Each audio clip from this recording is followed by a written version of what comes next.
जय गुरु जी, शुक्राना गुरु जी, अनंतम अनंतम शुक्राना गुरु जी। ओम नमः शिवाय, शिव जी सदा सहाय। ओम नमः शिवाय, गुरु जी सदा सहाय। जय गुरु जी। संगत जी बहुत ही प्यारे गुरु जी ने आज सत्संग ब्लेस किए हैं। गुरु जी की ओल्ड संगत के गुरु जी ने कैसे कैसे लाइलाज बीमारियों को पल भर में ऐसे ही ठीक कर दिया, कुछ उपाय से, गुरु जी की ब्लेसिंग से। संगत जी, ये सत्संग आपके सामने आया है तो कुछ ना कुछ रीज़न है। अगर आप किसी बीमारी से जूझ रहे हैं या आपकी फैमिली में कोई या कोई संगत जिनको आप जानते हैं, उनके साथ ये सत्संग ज़रूर शेयर करें। इस सत्संग को अंत तक ध्यान से ज़रूर सुनें, जिससे गुरु जी की पूरी ब्लेसिंग्स आप तक पहुँचे और आप भी ब्लेस हो पाएँ। संगत जी बहुत ही प्यारे ब्लेस सत्संग है, ध्यान से ज़रूर सुनिएगा। और संगत जी सत्संग सेवा कीजिए, सभी संगत के साथ शेयर कीजिए सत्संग, जिससे सभी को ब्लेसिंग मिल पाए। और संगत जी अगर आपको गुरु जी ने ब्लेस किया है, जो आपको सत्संग सभी संगत के साथ शेयर करना है, तो वो आप डिस्क्रिप्शन में दिए गए जीमेल आईडी पे अपना सत्संग लिखकर या अपनी वॉइस में रिकॉर्ड करके हमें शेयर कर सकते हैं। सभी संगत के साथ आपके सत्संग शेयर किए जाएंगे। जय गुरु जी, शुक्राना गुरु जी। आज का पहला सत्संग जगबीर सिंह ग्रेवाल अंकल जी का है। श्री ग्रेवाल अंकल जी पंजाब कृषि विश्वविद्यालय में अपने ससुराल में थे जब गुरुजी अपने कुछ अनुयायियों के साथ वहां पहुंचे। लंगर करते हुए तो बहुत रात्रि हो गई थी। श्री ग्रेवाल अंकल जी को गुरुजी को जालंधर में उनके मंदिर तक पहुंचाना था। श्री ग्रेवाल अंकल जी मारुति 800 गाड़ी में वह दोनों चल पड़े। थोड़ी दूर जाने पर श्री ग्रेवाल अंकल जी को आभास हुआ कि गाड़ी में पेट्रोल समाप्त होने वाला है। वो चिंतित हो गए। उन्हें पता था कि इस समय कोई पेट्रोल पंप खुला नहीं होगा। यह 90 का दशक था। अब पंजाब में आतंकवाद तब फैला हुआ था संगत जी, और दुकानें जल्दी बंद हो जाती थी।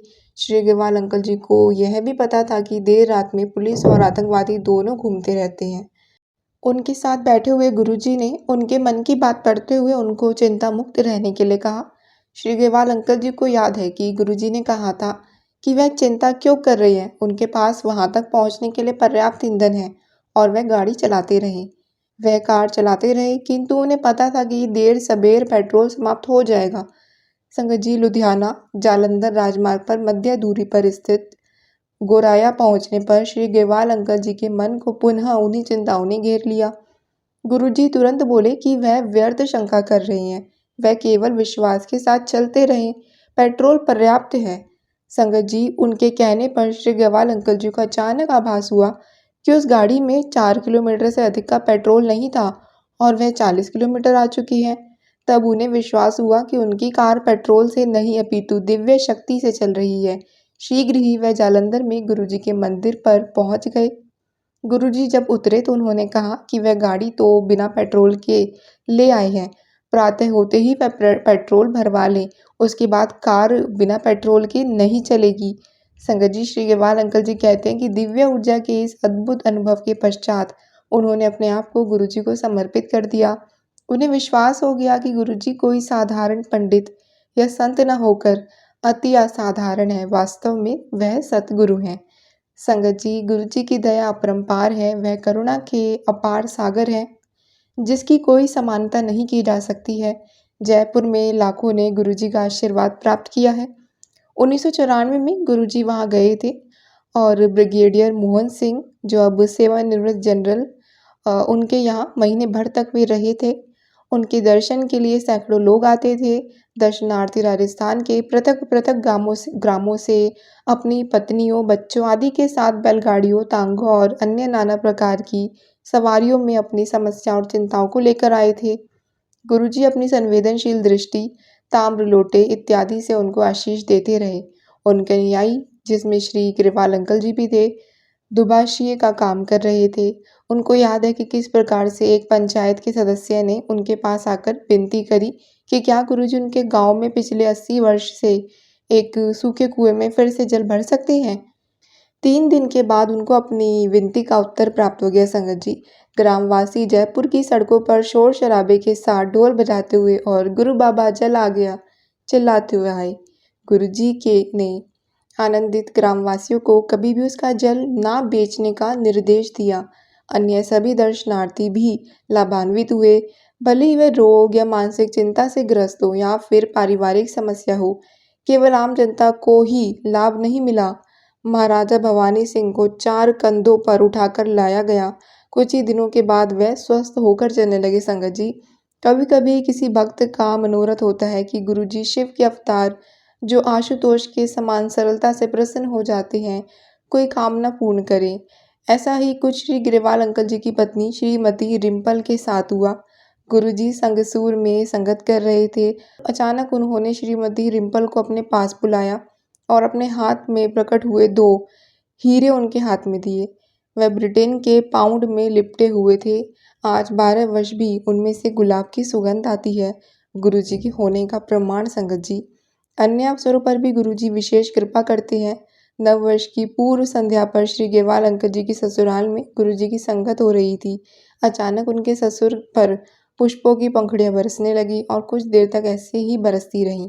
10 मिनट के उपरांत एक अन्य महिला नहीं आई। श्रीमती बरदान पर ऐसा ही हुआ। यह चमत्कार भक्तों पर गुरुजी का प्रेम दर्शाते हैं। श्री ग्रेवाल अंकल जी कहते हैं कि गुरुजी अपने भक्त से कोई मांग नहीं करते। वह तो आपके कर्म अपने ऊपर अंतरित कर आपको मुक्त कर देते हैं। वह केवल प्रेम और आस्था चाहते हैं। जय गुरुजी। संगत जी, आज का अगला सत्संग सुनते हैं। प्रदीप अंकल और वंदना जैन आंटी जी का सत्संग। हमारी शादी को 6.5 साल हो गए थे। हमें कोई बच्चा नहीं था। हमने सब कुछ आजमा कर देख लिया था। सब मशहूर चिकित्सकों के पास होकर गए थे, पर निराश हुए थे। सबने हमें केवल उम्मीद ही दिखाई थी। हम बाबा और तांत्रिक के पास भी गए और बहुत पैसा बर्बाद करके आए। गुरुजी से मिलने के बाद संगत जी, इस सशक्त बदलाव आ गया। मेरे पिछले 2 महीनों से अल्ट्रासाउंड हो रहे थे और मेरी फॉलिकल स्टडी जो गर्भाधान के लिए महत्वपूर्ण होती है, से जो डॉक्टर थे वो खुश नहीं थे। 26 जून को चिकित्सक ने मुझे आने से मना किया क्योंकि मेरी साइकिल ठीक नहीं थी। उस शाम मैं गुरुजी के पास गई और उनके साथ मंदिर में सुबह के 2 बजे तक थी। 27 जून को किसी कारण से मुझे चिकित्सक के पास जाना पड़ा।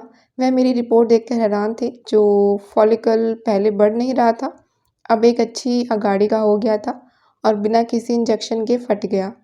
चमत्कार हो गया था संगत जी। उस दिन से गुरुजी हमारे लिए सब कुछ हैं।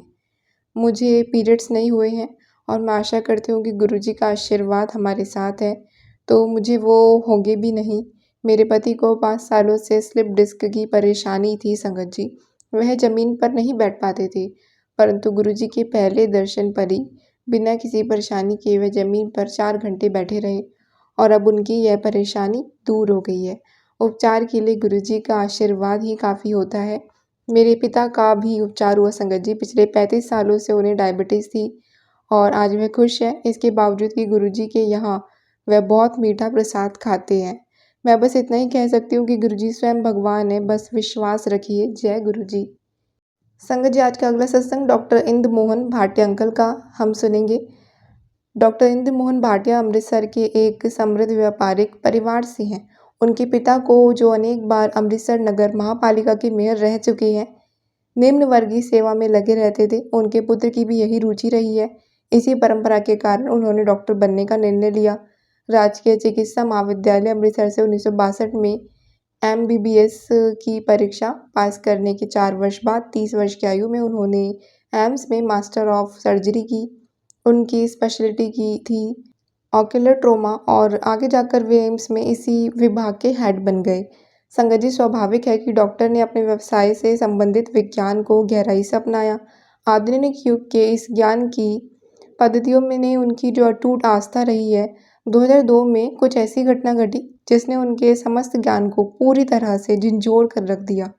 वे अपनी पुत्र वधू के साथ गुरुजी के दर्शन के लिए आए। उन्हीं के शब्दों में उस अनुवाद का वर्णन। हम पूरी तरह से अपरिचित थे। सबको चाय दी गई। मैंने चाय पी ली, किंतु मेरी बहू ने उसे अस्वीकार कर दिया। गुरुजी ने यह देखकर उसे कहा कि यह चाय नहीं बल्कि दवाई है, जिसे पीकर उसे पुत्र की प्राप्ति होगी, जिसके लिए वह गुरुजी के पास आई थी। संगत जी, मेरी बहू के विवाह को 4 वर्ष हो गए थे और सर्वोत्तम डॉक्टर ने कहा था कि उसका गर्भवती होना असंभव नहीं तो बहुत ही मुश्किल है। इस बात से वह बहुत दुखी थी। गुरुजी के मुँह से यह सुनकर हम हैरान हो गए। क्योंकि इसके बारे में संगत में किसी को भी कुछ भी मालूम नहीं था। 1 महीने बाद वह गर्भवती हुई और उसने एक प्यारे से पुत्र को जन्म दिया। जिन भी डॉक्टर मित्रों को इस समस्या का पता था, वे बोले कि ये वाक़ई में एक चमत्कार था संगत जी। संगत जी, डॉक्टर की विज्ञान के समस्त नियमों पर टिकी हुई आस्था डगमगा गई। वे कहते हैं कि गुरुजी की इस अद्भुत घटना को समझ पाना या स्वीकार कर लेना उनके लिए बहुत मुश्किल था। अभी वह इस चमत्कार को स्वीकारने की कोशिश ही कर रहे थे कि उन्हें गुरुजी की दैविक शक्ति का एक और उदाहरण मिला। उनकी बहू की 70 वर्षीय दादी, जिन्हें डायबिटीज़ थी, पीठ दर्द से पीड़ित हो गई और उनकी टाँगों के निचले हिस्से में पैरालिसिस होने लगा। वह ठीक से चल फिर नहीं पा रही थी। एम्स के उच्च न्यूरोलॉजिस्ट ने उनका परीक्षण किया और पूर्ण लकवे से बचने के लिए सर्जरी कराने को कहा संगत जी। जब मैं गुरुजी के पास उनको लेकर आया तो उनकी सर्जरी की तारीख निश्चित हो चुकी थी। वह अपने शब्दों से वर्णन करते हैं, चलते हुए मैंने गुरुजी से उनकी सर्जरी की सफलता के लिए विनती करी। गुरुजी ने मुझसे पूछा, कैसी सर्जरी? तो उनकी तरफ इशारा करते हुए गुरुजी ने कहा कि उन्होंने प्रसाद ग्रहण कर लिया है और अब वह ठीक हो जाएँगी संगत जी। अतः हमने सर्जरी को स्थगित कर दिया और वह ठीक होने लगी, जिसमें कुछ ही हफ्ते लगे संगत जी। जय गुरु जी। संगत जी, डॉक्टर भाटिया कहते हैं कि आने वाले वर्षों में उन्होंने बहुत से अद्भुत उपचार देखे। हृदय के रोग और कभी न ठीक होने वाले रोग भी ठीक हुए हैं। गुरु जी को बताए बिना भी चमत्कार हुए हैं संगत जी। डॉक्टर भाटिया का विश्वास है कि गुरुजी की कृपा का पात्र बनने के लिए पूर्ण आस्था, धैर्य और समर्पण की क्षमता होना आवश्यक है। संगत जी, उनके व्यक्तित्व का पूर्ण परिवर्तन गुरुजी का उनको सबसे बड़ा उपहार रहा है। मेरे जीवन में अब पूर्ण शांति है। डॉक्टर भाटिया कहते हैं, उन्होंने मुझे ईश्वर के अस्तित्व में पूर्ण विश्वास और शरण दी है। जय गुरुजी। संगत जी, आज का अगला सत्संग मुनीश शर्मा अंकल जी ने जैसे लिखा है वैसे आप सभी के साथ शेयर करूंगी। मेरे जीजा जो 2 महीने से हॉस्पिटल में भर्ती थे, वे लीवर कोमा में थे संगत जी। दिल्ली में डॉक्टर ने उनके बचने के बारे में बहुत ही निराशाजनक तस्वीर हमारे सामने पेश कर दी और कहा कि वे इनका इलाज नहीं कर सकते। यह उनके द्वारा देखा गया सबसे दुर्लभ मामला था। लेकिन हमने उम्मीद नहीं छोड़ी। किसी ने हमें गुरुजी के आश्रम में जाने का रास्ता दिखाया। हम पूरी आस्था के साथ गुरुजी के पास गए। वे ही हमारी एकमात्र आशा थे संगत जी। जब हम बड़े मंदिर पहुंचे तो वो बंद था। हमने एक सेवादार अंकल से पूछा कि क्या हम गुरुजी से मिल सकते हैं और कब मिल सकते हैं। सेवादार अंकल जी ने हमसे पूछा कि हम क्यों आए हैं। हमने सारी बातें बताई। सेवादार अंकल ने मंदिर परिसर में एक वाटर कूलर की ओर इशारा करते हुए हमें उसमें से पानी लेकर रोगी को देने के लिए कहा। माफ़ कीजिएगा संगत जी, जल प्रसाद। सेवादार अंकल ने हमें आश्वासन दिया कि वे ठीक हो जाएंगे। पूरी आस्था के साथ हमने एक बोतल में जल प्रसाद भरा और उसे हॉस्पिटल ले गए। मेरे जीजा जी वेंटिलेटर सपोर्ट पर थे, लेकिन हमने उन्हें जल प्रसाद दिया और बोतल भी उनके पास ही रख दी, ये सोचकर कि गुरुजी उन्हें ठीक कर देंगे। अगले दिन डॉक्टर ने एक प्रायोगिक उपचार आजमाना चाहा। हमने सहमति जताते हुए सब कुछ गुरुजी पर छोड़ दिया। संगत जी, एक दिन बाद डॉक्टर ये देखकर आश्चर्यचकित हो गए कि मरीज पर उनके उपचार का असर हो रहा है। डॉक्टर के 35 साल के अनुभव में यह वाकई एक दुर्लभ सकारात्मक परिणाम था। संगत जी, हमने इलाज के लिए अपने जो रिश्तेदार हैं उनसे 17 लाख रुपए का कर्जा लिया है। अब गुरुजी के रूप में उम्मीद जागी है। हम गुरुजी से प्रार्थना करते हैं कि वे मरीज को ठीक करें और हमें आर्थिक संकट से बचाएं। गुरुजी कृपया हम पर दया करें। ओम नमः शिवाय। शिवजी सदा सहाय। ओम नमः शिवाय। गुरुजी सदा सहाय। जय गुरुजी। जय गुरुजी। शुक्राना गुरुजी। संगत जी, आज के सत्संग को यहीं विराम देंगे गुरुजी के मंत्र जाप के साथ। ओम नमः शिवाय। शिवजी सदा सहाय। ओम नमः शिवाय। गुरुजी सदा सहाय। ओम नमः शिवाय। शिवजी सदा सहाय। ओम नमः शिवाय। गुरुजी सदा सहाय। जय गुरुजी।